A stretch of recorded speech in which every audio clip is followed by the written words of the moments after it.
There are lots of different websites out there that will help you choose color schemes, but two of my favorites are Color Lovers and then of course the Adobe Color website.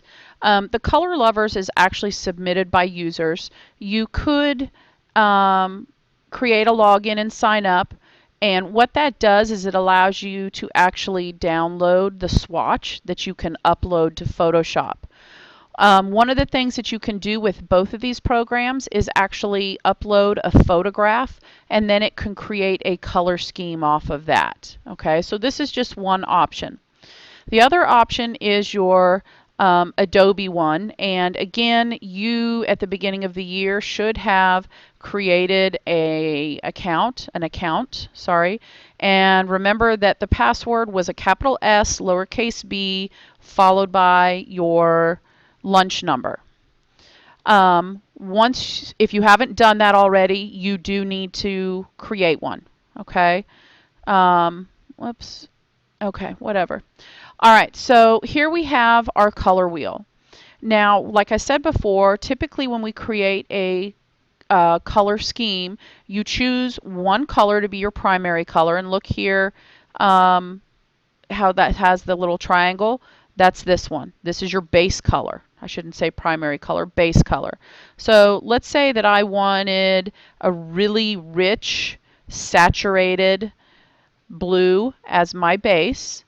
And then if I come over here to the color rule, notice that if I say I want analogous, it puts the rest of the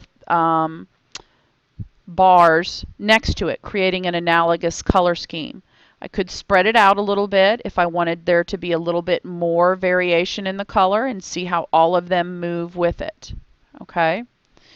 I could also choose monochromatic, which means that they're all going to be in the same color family. And I can move them a little bit to make sure that they all are in that same family. Then of course we have the triad, and because you have 5 colors here in this color scheme, notice that there's 2 dots, okay, and those dots just allow you to choose, make sure that you're staying in the color family. Okay. Typically color schemes have 3 to 5 colors, so you could you don't necessarily have to use all of them, but the base color there will help you.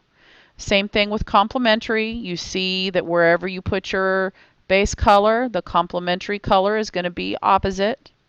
Here you have a compound color, and again, here you have the ability to move it around. Shades, you pick your color and it's going to add shades to it, or black to it to make a shade, and then of course you can do a custom one as well. Now you can create a color scheme from an image. I don't know that I have, well here I'll use a class photo. I don't know who that is. There we go. Mallory. And you can see how it goes into the picture and chooses colors from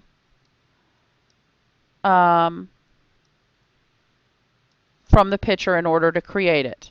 Okay, so you could choose a photograph that you really liked and create it that way.